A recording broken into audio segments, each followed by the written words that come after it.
I'm doctor M Surender Nehru. 7 years back మా friend వాళ్ళ missus Rajeshwari గారికి సడన్ గా ఎవ్రీ ఇయర్ టెస్ట్ చేయించుకొని వస్తుంటారు హైదరాబాద్కి. హైదరాబాద్లో కూడా పెద్ద పెద్ద సెంటర్స్ లో ఎవ్రీ ఇయర్ చెక్ చేసుకున్నాక సడన్ గా 2 కిడ్నీలు ఫెయిల్ అయ్యి అడ్మిట్ అవ్వాలి, డయాలసిస్ చేసుకోవాల్సి వచ్చింది. ఫ్రీక్వెంట్ గా 5-6 ఏళ్ళ నుంచి నేను ఈ ఒక్క టాపిక్ మీద రీసెర్చ్ చేస్తుంది. పేషెంట్స్ చూసుకుంటూ క్లినికల్ గా అబ్జర్వ్ చేస్తూ అబ్జర్వేషన్ నాకు ఏమనిపించింది అంటే ఎందుకు కిడ్నీ డిసీజ్ ముందుగా గుర్తించలేకపోతున్నాం అని ఆలోచించి దీని మీద రీసెర్చ్ చేస్తే మనకి క్రియాటినిన్ అనేది చాలా లేట్ బయోమార్కర్. అలాగే చాలా మందికి షుగర్ లేదనుకొని మిడ్ నైట్ బిర్యానీ తిరుక్కుంటారు, ఖాళీగా తిరుక్కుంటా ఉండే వాళ్ళందరికీ తర్వాత సడన్ గా ఒకటేసారి నిన్నటి దాకా షుగర్ లేదు, ఈ రోజు షుగర్ అటాక్ అయింది. అలాగే 2 కిడ్నీలు ఫెయిల్ అయ్యి ఒకటేసారి సడన్ గా డయాలసిస్ వచ్చారు. నిన్న కూడా మా ఫ్రెండ్, క్లోజ్ ఫ్రెండ్ మన సుమత మేడం వాళ్ళకి మంచి టీచరు, ఏ బ్యాడ్ హ్యాబిట్స్ లేవు, సడన్ గా 2 కిడ్నీలు ఫెయిల్ అయితే డయాలసిస్. దీనికి కారణం ఏంటంటే మన క్రాప్లో చూపించినట్టు లేట్ బయోమార్కర్స్, క్రియాటినిన్ కానీ హెచ్బిఏవన్స్. ఇవి కాకుండా చాలా టెక్నాలజీ మారింది, కొత్త బయోమార్కర్స్ వచ్చి ఇవి మీకు అందజేయాలనే ఉద్దేశంతో మంచి పుస్తకం ఒకటి రాశాను.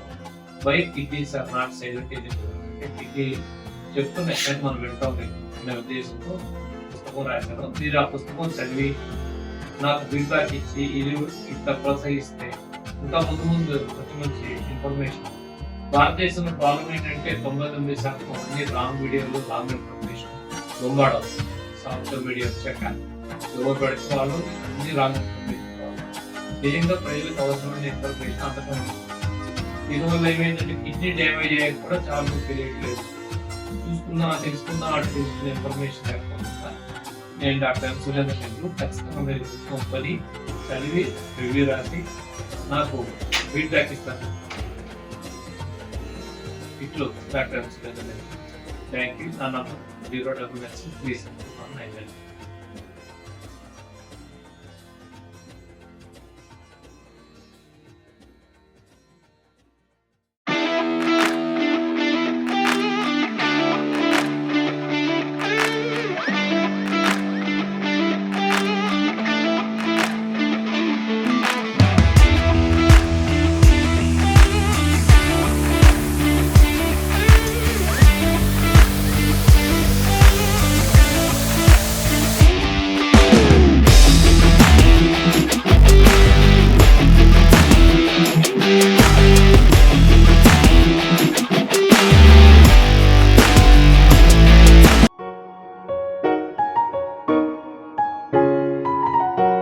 वीडियोस बनाने हैं फिल्मोरा है ना।